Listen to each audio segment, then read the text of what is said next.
네, 여러분 안녕하세요. 자, 이 리플은 현재 계속해서 제가 말씀드린 이 4,000원에서 4,500원이죠. 이 박스권 안에서 횡보를 하고 있는 모습들을 보여주고 있는데, 계속 말씀드리지만 22일이죠. 22일에 있을 연준의장의 잭슨홀 연설을 기다리면서 긴장감을 보여주고 있고요. 그렇다 보니까 투자자들 사이에서 ETF 승인의 불확실성과 금리에 대한 불확실성으로 투심이 악화되고 있는 모습들도 보여지고 있는데, 관련돼서 대응 방법과 어떠한 이슈들이 있는지 함께 살펴보도록 하겠습니다. 자, 뉴스를 보게 되시면 리플 ETF 승인 불확실성 약세 전환, 투자들이 긴장하고 있다라고 얘기를 하고 있어요. 자, 그래서 내용을 보게 되면 이제 리플이 미국 항소법원의 최종 판단과 블랙록의 현물 ETF 행보를 둘러싼 불확실성 속에서 하락세로 전환이 됐고, 이는 SEC와 리플 간 장기 소송이 사실상 종결 수순에 들어갔음에도 불구하고 ETF 승인 시점이 불투명하다는 점이 부담으로 작용한 것으로 풀이되고 있다라는 거예요. 그래서 SEC는 지난 15일 미국 항소법원의 공동 기각 합의안 승인 보류 사실을 알리는 상태의 보고서를 제출했죠. 자, 그래서 리플 SEC는 이미 항소 처리를 요청한 상태로 법원이 승인하면 사건은 공식 종결되며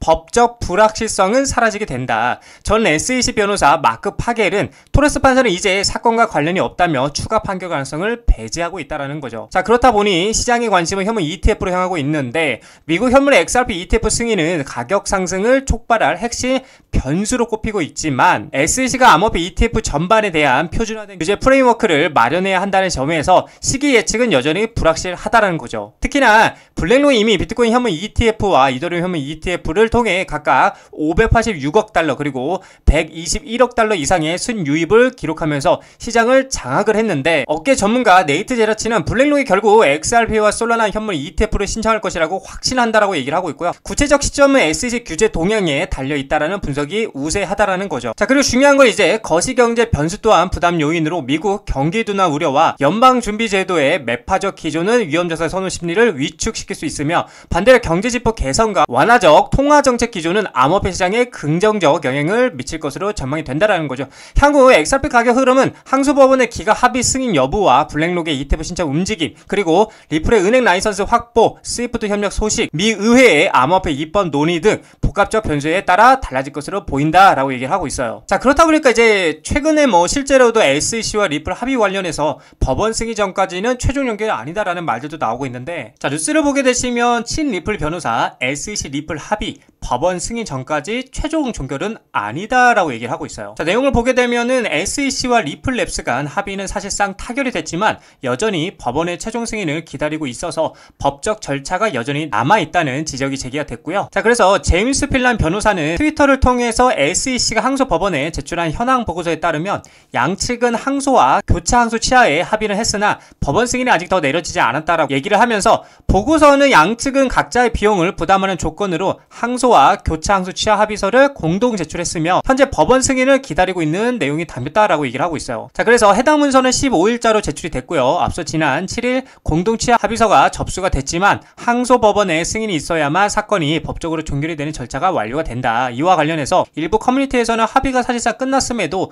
법원 승인 절차가 필요한 이유를 두고 논쟁이 이어지고 있다. 근데 매체는 시장에서 이번 SEC 문건을 중대한 변수로 보고 있지 않는 분위기라면서 투자자들의 사건이 사실상 마무리된 것으로 판단하고 있다라고 평가를 하고 있어요. 그래요, 이게 맞는 말이에요. 사실상 지금 이것들은 의미가 없는 얘기인 거고, 제가 계속해서 말씀드리긴 했지만 미국은 어차피 여러분들 암호화폐 패권이, 그쵸? 이 암호화폐 패권이 중국에게 넘어가기 전에 본인들이 패권을 가지고 스테이블 코인을 활용해서 미국의 부채 문제를 해결하려고 하는 그런 숨은 의도가 있기 때문에 미국의 입장에서는 재판을 잘 마무리하고 XRP ETF를 통과시키는 게 선택이 아닌 필연적 전략이다라고 여러분들에게 제가 계속해서 말씀을 드렸었습니다. 자, 그래서 최초로 이제 7월에 미 SEC 프로시어즈 울트라 XRP ETF가 승인이 됐었고요. 월가 암호화폐 새 시대에 열다라는 이런 내용들이 있었죠. 이게 이제 7월달이었죠. 7월 중순쯤 16일날 이렇게 진행이 됐었는데, 자, 내용을 보게 되면 XRP와 미국 암호화폐 ETF의 역사적인 순간이라고 하면서, 프로시어즈 울트라 XRP ETF는 XRP에만 집중하는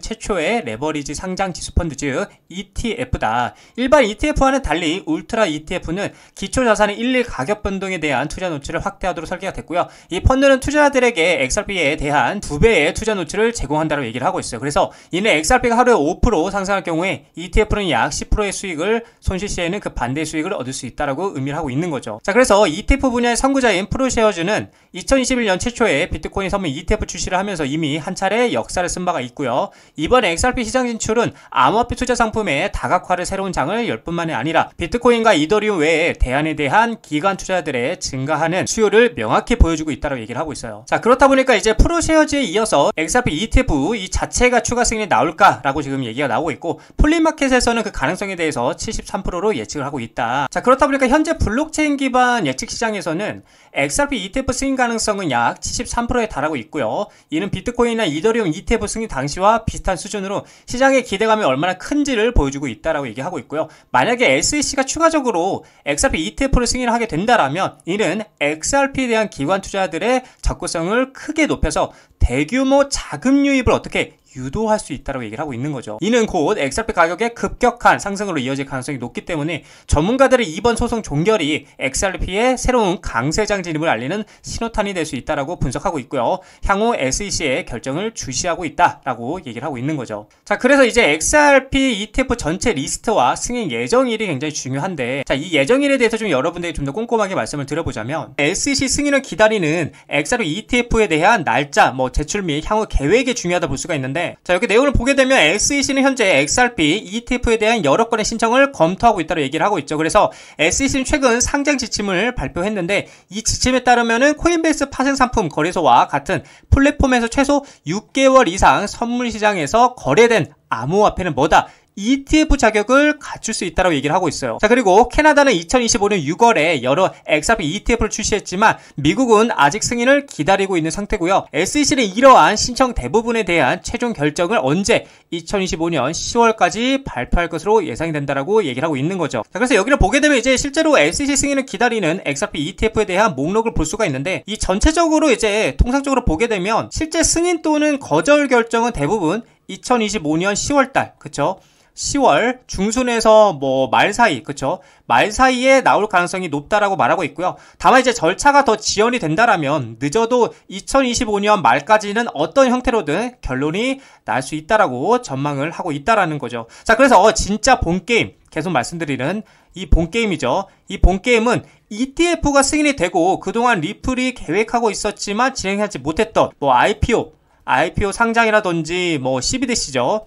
CBDC가 있겠고, 그 다음에 또 스테이블 코인 관련 이런 것들이 한 방에 터지면서가 진짜 본게임의 시작이라고 볼 수가 있겠고요. 이렇게 된다라면 비트코인이 현물 ETF 승인 이후에 가격이 무려 131%가 상승했던 선례를 고려할 때 이 리플 같은 경우는 어때요? 비트코인 상승력의 최소 3배에서 4배가 더 상승할 것으로 전망이 됐기 때문에 우리는 이 리플의 밸류를 의심하지 말고요. 믿고 신뢰하면서 투자해 나가셔야 된다라고 여러분들에게 말씀을 드리고 싶은 관점입니다. 자, 리플 차트를 보게 되시면 역시나 이제 계속해서 이렇게 쌍바닥을 확인하러 가는 모습 보여주고 있고요. 지금 결국에는 제가 처음에 말씀드렸던 4,000원에서 4,500원짜리 박스권 무빙을 보여주고 있긴 하죠. 그래서 아마 22일까지, 그러니까 연준 의장의 이제 잭슨홀 미팅 전까지, 그러니까 미팅 할 때까지, 그쵸? 요때까지는 계속해서 이렇게 횡보를 할 것이라고 보여지는 관점이고, 이날을 기점으로 이제 다시 한번 크게 반등이 나와줄 것이다 라고 저는 보여지는 관점인 거예요. 그래서 저는 지금 여기 4,100원, 4,000원 구간, 이 구간에서 조금씩 모아가면은 굉장히 저는 매력적인 자리라고 보여지고 있고, 그렇기 때문에 우리는 떨어질 때마다 계속 사서 모아야 된다라고 좀 여러분들에게 말씀을 드리고 싶습니다.